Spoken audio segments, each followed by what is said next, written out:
சென்னை உயர்நீதிமன்றத்தில் 1996இல் மலை உச்சியில் ஏற்ற கோரிய போது வழக்கமான இடத்திலேயே அந்த தீபத்தை ஏற்ற வேண்டும் என்ற தீர்ப்பு 1996ஆம் ஆண்டு வழங்கப்பட்டது.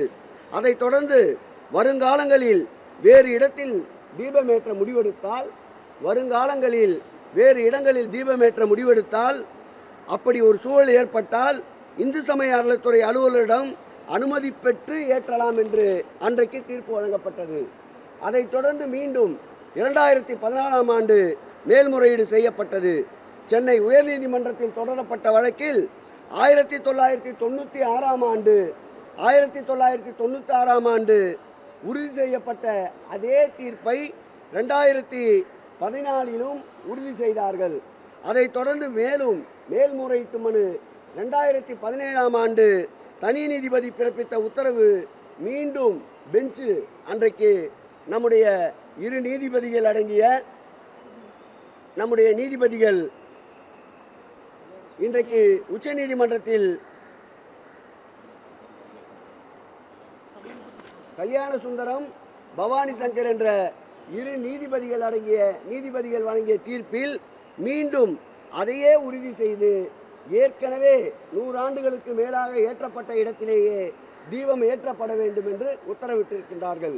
இந்த அரசை பொறுத்தளவில் சட்டத்தை மதிக்கின்ற அரசு, இந்த அரசை பொறுத்தளவில் பக்தர்கள் நலன் காக்கின்ற அரசு, இந்த அரசை பொறுத்தளவில் அனைவரும் சமம், அனைவரும் ஒரு தாய் மக்களாக வாழ வேண்டும் என்று நிற்கின்ற அரசு. அந்த வகையில்தான் நீதிமன்ற தீர்ப்பு ஏற்கனவே இரு நீதிபதிகள் கொண்ட அமர்வு என்ன உத்தரவிட்டிருக்கின்றதோ அந்த உத்தரவை செயல்படுத்துகின்ற, சட்டத்தின் ஆட்சி நடத்துகின்ற, சட்டத்திற்கு சிறிதும் களங்கம் ஏற்படாமல் சட்ட பாதுகாப்பு தருகின்ற மாண்புமிகு முதல்வர் அவர்கள் மேற்கொண்டிருக்கின்ற நடவடிக்கை இன்றைக்கு சங்கிகளை தவிர்த்து உலகத்திற்கே நாள் குறித்து கொடுக்கின்ற குடமுழுக்கிற்கு ராஜா பட்டர் இதை ஆதரித்திருக்கின்றார். உலகத்திற்கே குடமுழுக்கு நாள் குறித்து கொடுக்கின்ற அன்பிற்கினிய பிச்சை குருக்கள் இதை ஆதரித்திருக்கின்றார். உலகத்திற்கே குடமுழுக்கிற்கு நாள் குறித்து கொடுக்கின்ற செல்வ பட்டர் இதை ஆதரித்திருக்கின்றார். ஆன்மீகவாதிகள், இறை அன்பர்கள் ஒட்டுமொத்தமாக இதற்கு முழு அளவு ஆதரவு தந்திருக்கின்றார்கள். ஆகவே இது மக்களாட்சி, மக்களுக்கான ஆட்சி. மக்களுடைய எண்ணங்கள்